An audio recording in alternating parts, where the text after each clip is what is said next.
E aí, guys, sejam bem-vindos a mais um vídeo aqui no canal. Eu sou o Renan Melo. Hoje eu vim responder uma pergunta de uma inscrita que mandou para mim. Ela está com dúvida sobre qual a função do operador de caixa. Então, se esse vídeo te interessa e você também tem dúvida, acredito que vou conseguir sanar muitas coisas para você, beleza? Vamos começar? Vamos começar do começo, para que a gente entenda qual é a função real de uma pessoa que trabalha com operação de caixa e como que essa operação funciona e a importância dela para dentro de uma empresa. Essa empresa ela pode ser dividida em um supermercado, um mercado, um hipermercado, posto de gasolina, farmácia.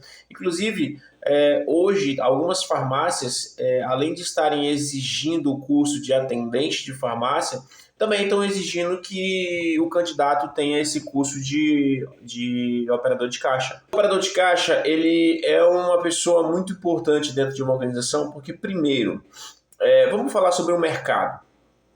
Quando você vai no mercado, você tem ali o que chamamos de compras livres, né? Você não tem ninguém para te atender, para te direcionar alguma coisa, exceto alguns repositores que estarão ali e às vezes você quer tirar uma dúvida de onde fica algum produto e eles vão te indicar a gôndola, mas não tem ninguém para te atender de fato, por exemplo, como você vai numa loja, né?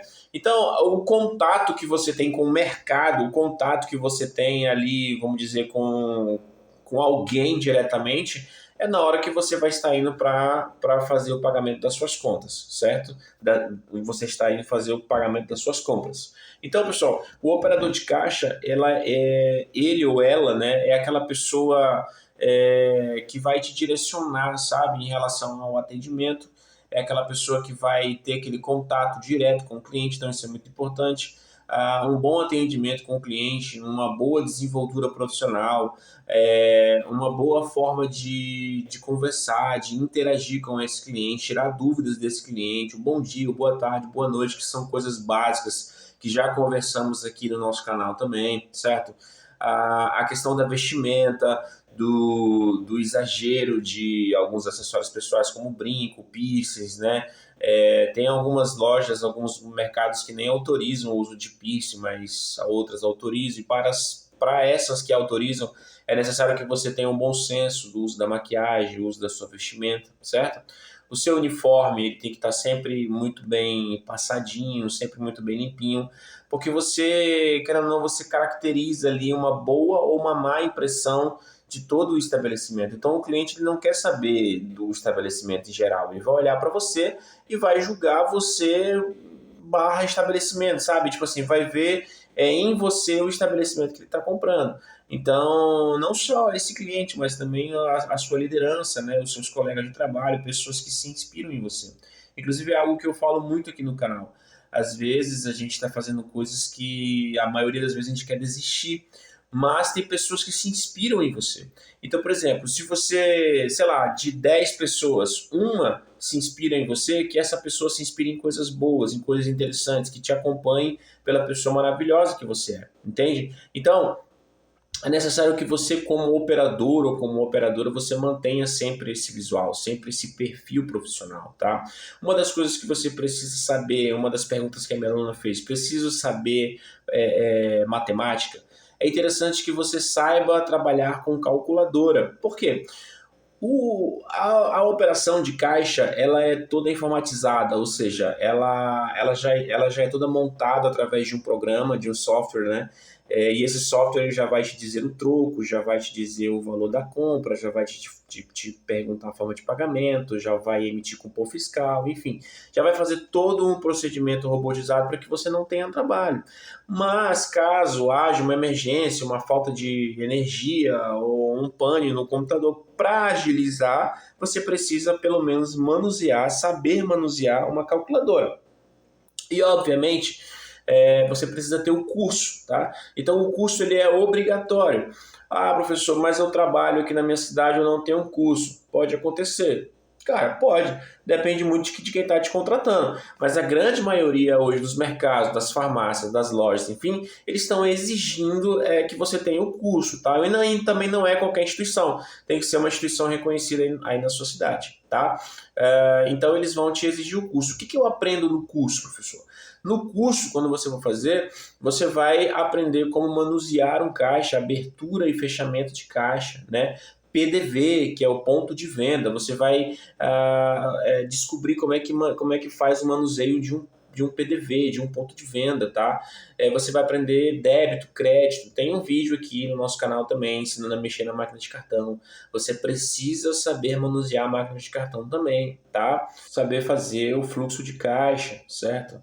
Você precisa saber manusear um fluxo de caixa, o que é uma entrada, o que é uma saída. Toda vez que você iniciar o seu caixa, você vai iniciar com um valor que vai ser te ofertado, né?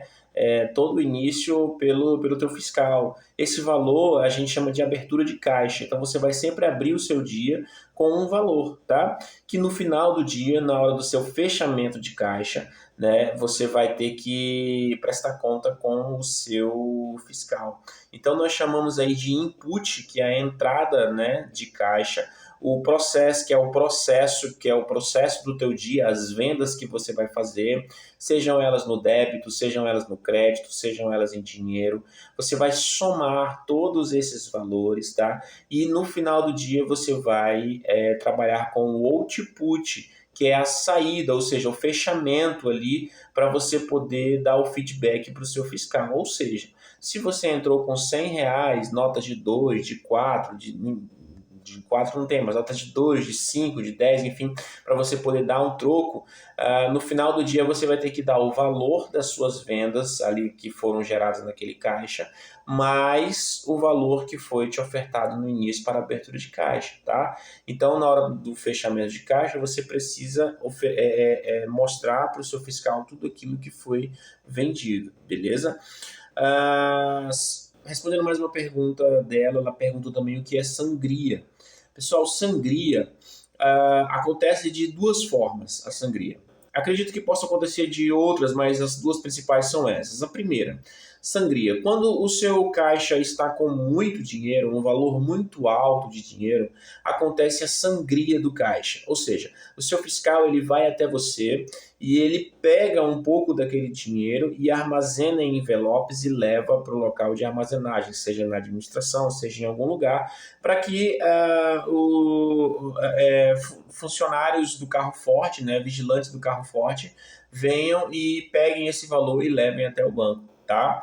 Então isso nós chamamos de sangria. Uma outra forma que pode acontecer em relação à sangria também é caso, né, o mercado ele necessite de um valor para, sei lá, para fazer alguma coisa, um pagamento, um acerto, seja lá o que for, independente, né, isso por razões deles. O seu fiscal também vai até você e vai solicitar a sangria e você vai ter que anotar essa sangria. É um documento que você vai entregar esse valor no envelope para o seu fiscal e o seu fiscal, obviamente, vai ter que assinar esse documento.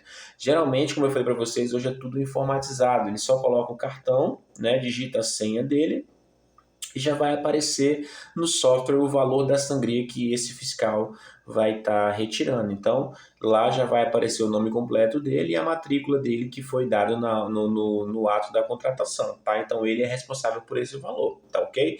É interessante frisar para vocês, pessoal, e eu quero que vocês prestem muita atenção nisso, que isso é muito importante. Quando vocês começarem a trabalhar como operadores de caixa, é muito importante que vocês exijam senha e login individual. Por quê? Porque nós trabalhamos sempre com plantões, sempre assim como é que eu posso explicar? Por exemplo, se tem mercado que abre às 7 horas da manhã, aqui na minha cidade funciona assim, vou te explicar da forma real. Às 7 horas da manhã entra uma operadora de caixa, certo?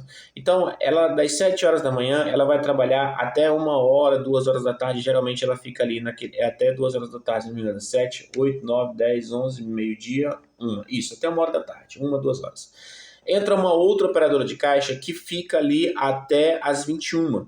Então, são duas pessoas para trabalhar em um caixa, certo? Então, se são duas pessoas para trabalhar em um caixa, então essas duas pessoas não podem trabalhar no mesmo usuário e na mesma senha. Por quê? Porque quando uma funcionária está saindo, digamos que ela sai às 14 horas, então sempre faltando 15 minutos para as 14 horas, não sei se você já viu, você pega uma plaquinha e coloca caixa fechada. Tá? Você coloca a caixa fechada no final da esteira, porque aí pessoas que vão vir clientes que vão vir já vão olhar a caixa fechada e não vão se atrever a querer passar ali, porque sabe, eu tenho uma ciência que eles não podem. Naquele momento, significa que a pessoa está fazendo uma sangria ou geralmente está fechando o caixa. Quando ela fecha o caixa, ela já passa tudo para o fiscal, tá? Há um acerto de contas com o fiscal que chama-se fechamento de caixa. Após esse fechamento de caixa, o operador de número 2, que vai operar agora até as 21 horas, abre um caixa, também há um acerto com o fiscal para uma nova abertura de caixa, para um novo horário, um novo período, certo? Então é necessário que você, como operador de caixa, você já entre com usuário e senha. Professor, acontece de eu entrar primeiro ou segundo dia e, sei lá, e ter que trabalhar com usuário e senha de outras pessoas? Acontece, pessoal. Acontece de, às vezes, o mercado querer fazer isso com você. Mas não aceite, tá? Não aceite, porque se der problema, vai dar problema aí para você, no seu nome, no seu login, enfim. Tá bom? Então isso é algo que tem que ser muito frisado dentro das operações de caixa. Fechou, pessoal? Então, no mais, eu acredito que você não vai ter dificuldade nenhuma nesse trabalho. Já te desejo sorte desde agora se você está fazendo uma entrevista ou um processo seletivo. É importante que você já vá com esse pensamento, que você já vá com esse, sabe, fixado na sua mente o que é um operador de caixa, a função de um operador. O operador pode ser homem ou pode ser mulher, não há distinção de sexo, tá? E para finalizar tudo, eu vou responder hoje a pergunta da minha aluna, que ela perguntou assim: o operador de caixa é obrigado a ensacolar, né? Colocar na sacola os produtos ou há uma pessoa contratada? Gente, há uma questão muito de bom senso nesse critério. Às vezes, geralmente é para ter aquela pessoa para ensacolar assim as compras. Mas e se não tiver, né? Você lembra sempre que você ali é a principal ferramenta ali, né? É o foco do cliente ali, entre o cliente, né, e a empresa tem você, que é a operação ali, o único contato que ele tem ali maior é com você. Então, às vezes, você precisa ensacolar sim, tá? Ensacola, não tem prejuízo nenhum para você, atenda sempre muito bem o seu cliente. Em caso de farmácias, também já respondendo a pergunta da minha aluna, é interessante que você também trabalhe com operação de caixa, tá? Não é desvio de função, pessoal, tá? É você agregar uma função na outra ali para agilizar o atendimento do teu cliente, ok? E se for, por exemplo, para lojas, geralmente você já a operadora de caixa é que faz isso mesmo, tá? Então você leva lá uma roupa, um calçado, alguma coisa que você comprou, o vendedor te atendeu, te levou até o caixa já passa e já vai colocando dentro das sacolas e já vai entregando, justamente para poder agilizar o processo, beleza? Então, pessoal, eu espero que eu tenha sanado algumas dúvidas de vocês. O vídeo já está quase com 15 minutos, para não alongar mais. Eu deixo um grande abraço para vocês. Estamos com quase 1000 inscritos. Curte o canal, compartilhe. Tamo junto, vamos embora, me ajuda.